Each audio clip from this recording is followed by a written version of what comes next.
सप्तम श्रेणीर समस्त छात्र छात्री को भाषा शिक्षा कार्यक्रम को स्वागत जनाए। पिला माने आमे पढ़ीथिलु ए मनीष को पत्थर कला किए, जार गाल्पिक हेउछंती गोदावरीश महापात्र। तेबे आजी कहानीर शेष भाग को संपूर्ण रूपे पढ़िबा एवं तार सारमर्म को बुझिबा। कहानीर मुख्य चरित्र भीमदास। कहानीटी को संपूर्ण करने पूर्व भीमदासर जीवन में कौन सबू घटी आस मने करिबा। मधुपुरगढ़ उआसरे केते राजा आसिले आउ केते राजा गले। राजांक परे युवराज गादी रे बसिले। या भितरे दीर्घ 50 वर्ष अतिक्रम कला, किंतु भीमदासर पत्थर काटिबार ठक ठक शब्द केबे हेले बंद हैला नाही। युवराज सेही ठक ठक शब्द को बारी केते गात केते गुहा केते कुंज पार होई शेषरे भीमदासर निकटरे पहुँचिले। जो शब्द तांकर निद्रा रे बाधा सृष्टि करुथिला, सेही शब्द सृष्टि करुथिबा शिल्पी पाखरे पहुँची राजा आश्चर्य हो गले। कारण सेठारे से जाहाकू देखिले से किए थिला जानिच? 80 वर्ष बयसर जने वृद्ध भीमदास सते जेपरी महाभारतर सेही पराक्रमशाली भीम भली पत्थर काटुथिबार देखिबाकू पाइथिले। शेषरे राजा भीमदास प्रति कौन कले? आस कहानीटी को संपूर्ण भाव में पढ़िबा एवं जानिबा। 80 वर्षर जने वृद्ध को एकाग्र भाव में पत्थर काटुथिबार देखि राजा तांको पचारिले, शुणुछ? भीमदास मुह टेकिला। राजा पचारिले, कौन करुछ? से कहिला, पत्थर काटुची। पुणी राजा कहिले, ए बयसरे? से पुणी कहिला, बयस कौन? तेबे राजा पुणी थरे पचारिले, केते वर्ष हैला? भीमदास कहिला, मु जाने नाही। पाख लोके पहुँची गले। राजा आदेश देले, ए लोक को उआस को नहीं चल। उआस भितरे भीमदास पाई स्वतंत्र घर ठीक हैला। नुआ लुगा आणागला, नुआ खट तापाई तैयारी हैला। तापाई चाकर बाकर रहिले। ताकू राज सम्मान दियागला एवं कही दियागला, मधुपुरगढ़ तुमरी हाथ में तैयारी, तुमे एबे विश्राम नियो। ए कथारु आमे बुझिपारु जे राजा भीमदासर कर्तव्यपरायणता, निस्वार्थपर भाव, निर्लिप्त भावना को लक्ष्य करी से दिन दुखित हेले। राजा जे केते दयालु थिले तांकर ही कार्यरु आमे जानि पारुछु। जेउ शिल्पी जंगल को काटी निज हाथ से पहाड़र पत्थर काटी निजर सुख स्वाच्छंद को जे बलि देला, राजउआस को स्वर्गर नंदनकानन रे परिणत करि पारिला, ता पई तांको मनरे गभीर समवेदना सृष्टि हैला। परिश्रमर उपयुक्त मर्यादा और सुख शांति देबा पई राजा भीमदास को आनी ता पई राजकीय समस्त सुख सुविधार व्यवस्था करिथिले। राजा कौन सबू ता पई करि जाउछंती भीमदास किछि बुझी पारिला नाही। खाली पदे मात्र कहिला, पत्थर काहीं? सेही पलित केश, गलित दंत, वृद्धर मुह को चाही राजा कहिले, पत्थर? पत्थर कौन करिबो? एई जे तुमर पत्थर घर, आउ पत्थर लोड़ा नाही।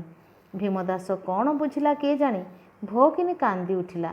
तापरे सेही घरर पत्थर चट्टाणटा को कुंढाई धरिला परी पड़ी जाई कहिला, पत्थर पत्थर मो पत्थर। सकाळु देखागला भीमदास से घरे नाही। राजा अबाक होई पुणी सेही पर्वत गुहा आड़कू चलिले। ए गौहर, से कुंज, ए तरुतल, से कंदरा केते कुआड़े खोजी खोजी जाई देखिले भीमदास ठाए बसी तार पत्थर कटा हथियार सबू सजाड़िबारे लागिछि। राजा को आगरे देखि से चमकिला नाही कि सम्मान देखाइबा पई उठी ठिया मध्य हैला नाही। केते समय नीरवरे ठिया हेबा परे राजा मन को मन अतर्कित प्रश्न कले, ए मनीष को पत्थर कला किए? पर्वतर पादतलु शिखर देश पर्यंत सेही एका ताल प्रतिध्वनित होईगला, किए किए किए? प्रति पत्थर खंड, प्रति तरुलता, पत्रपुष्प, प्रति धूलिकणा सतेअबा राजा को उपहास रे उत्तर देले, किए किए किए? राजा विह्वल रे सेही प्रतिध्वनि को प्रतिध्वनि बोली मने न करी सेही किए रो उत्तर देले, किए? मु राजा। एते समय परे भीमदास राजा को कुंढाई पकाई तार सेही सुखिला आखि हाड़ुआ मुह को देखाई कहिला, राजा मो राजा, जे मते पत्थर काटिबा को आदेश देइथिले सेही मोर राजा। 15 ବର୍ଷର କିଶୋର ଭୀମଦାସ ତାର ଯୌବନର ସମସ୍ତ ଶକ୍ତିକୁ ପଥର କଟା କାର୍ଯ୍ୟରେ ନିଃଶେଷ କରି ଆଜି 80 ବର୍ଷ ବୟସର ବାର୍ଦ୍ଧକ୍ୟରେ ଉପନୀତ ହୋଇଥିଲେ ମଧ୍ୟ ପର୍ବତ ଭିତରେ ତାର ପଥର କଟାର ଠକ୍ ଠକ୍ ଶବ୍ଦ ପ୍ରତି କେହି ଦିନେ ହେଲେ କର୍ଣ୍ଣପାତ କରିନଥିଲେ। ଦୀର୍ଘ 50 ବର୍ଷର ବ୍ୟବଧାନ ପରେ ତା ବିଷୟରେ ସବୁକିଛି ଜାଣି ଦୟାପରବଶ ହୋଇ ତାକୁ ରାଜଧାନୀକୁ ଆଣି ସୁରମ୍ୟ ରାଜପ୍ରସାଦରେ ଚାକର ବାକର ଗହଣରେ ରାଜକୀୟ ସମ୍ମାନର ସହିତ ରହିବାର ସମସ୍ତ ସୁବନ୍ଦୋବସ୍ତ କରିଥିଲେ ରାଜା। କିନ୍ତୁ ଭୀମଦାସ କ'ଣ ଖୋଜୁଥିଲା?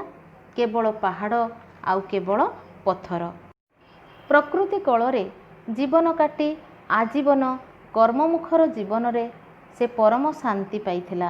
ତେଣୁ ଚାକର ବାକର ଗହଣରେ ଏକ ବିଳାସପୂର୍ଣ୍ଣ ଗୃହର ଆଧୁନିକ ପରିପାଟିରେ ସତେ ଯେପରି ସେ ଅଣନିଶ୍ୱାସୀ ହୋଇପଡ଼ିଲା। ତେଣୁ ସେ ସେଠାରେ ମଧ୍ୟ ଖୋଜିଥିଲା ତାର ପଥର, ତାର ପାହାଡ଼। ମାଟି ଗୋଡ଼ି ପଥର ସହ ସାରା ଜୀବନ କାଟିଥିବା ଭୀମଦାସ ରାଜଉଆସରେ ରହି ନ ପାରି ପୁଣି ଥରେ ଗଡ଼ ପର୍ବତ ତଳକୁ ଚାଲି ଆସିଥିଲା। ବୃଦ୍ଧ ବୟସରେ ମଧ୍ୟ ଭୀମଦାସକୁ ପୁଣି ଥରେ ପଥର କାଟୁଥିବାର ଦେଖି ରାଜାଙ୍କ ମନରେ ଭାବାନ୍ତର ଆସିଲା। ସେ ଅନୁତପ୍ତ ହୋଇ ନିଜକୁ ନିଜେ ପ୍ରଶ୍ନ କଲେ, ଏ ମଣିଷକୁ ପଥର କଲା କିଏ? ପ୍ରକୃତରେ ତାର ଉତ୍ତର ସେ ପାଇଥିଲେ ଯେ ଏହି ରାଜା ହିଁ ତାକୁ ପଥର କରିଦେଇଛନ୍ତି। ଅତୀତରେ ରାଜାଙ୍କର ନିଷ୍ଠୁର ସ୍ୱଭାବ ଓ ଅବହେଳା ଯୋଗୁଁ ଏ ମଣିଷର ଆଶା ଓ ଭାବନା ସବୁକିଛି ମରିଯାଇଛି। ତେଣୁ ରାଜା ଶବ୍ଦ ଶୁଣିବା ମାତ୍ରକେ ଭୀମଦାସ ରାଜାଙ୍କୁ କୁଣ୍ଢାଇ ଧରି ଚିତ୍କାର କରି ଉଠିଥିଲା, ରାଜା, ମୋ ରାଜା! ପିଲାମାନେ, ଭୀମଦାସର କାହାଣୀ ଏ ମଣିଷକୁ ପଥର କଲା କିଏ ନିଶ୍ଚୟ ତୁମକୁ ଭଲ ଲାଗିଥିବ। ମଣିଷ ନିଜର ସୁଖାଭିଳାଷ ପାଇଁ ଆଜି ସବୁଜ ବନାନୀକୁ ନଷ୍ଟ କରୁଛି। ଏହାଦ୍ୱାରା ପ୍ରକୃତି କୋଳରେ ଆଶ୍ରା କରି ବଞ୍ଚୁଥିବା ପଶୁପକ୍ଷୀ ଜୀବଜଗତ ଦିନକୁ ଦିନ ଲୋପ ପାଇବାରେ ଲାଗିଛନ୍ତି। ଏପରିକି ଜଙ୍ଗଲରେ ବାସ କରୁଥିବା ସରଳ ନିରୀହ ମଣିଷ ଆଜି ବାସହରା ହୋଇ ଅତି ଦୁଃଖରେ ଦିନ କାଟୁଛନ୍ତି। ତେଣୁ ଏହି ଗଳ୍ପରୁ ଆମେ ଶିକ୍ଷା କରିବା ଯେ ନିଜେ ବଞ୍ଚିବା ସହିତ ଅନ୍ୟମାନଙ୍କୁ ସ୍ୱାଧୀନ ଭାବରେ ବଞ୍ଚିବାକୁ ଦେବା ଆମର ପରମ ଧର୍ମ ଓ କର୍ତ୍ତବ୍ୟ ଅଟେ। ଆଜି ଏଇଠାରେ ରହୁଛି। ପୁଣି ଏକ ନୂଆ ଅଧ୍ୟାୟ ସହିତ ତୁମ ସହିତ ମୋର ସାକ୍ଷାତ ହେବ। ରହୁଛି। ଧନ୍ୟବାଦ।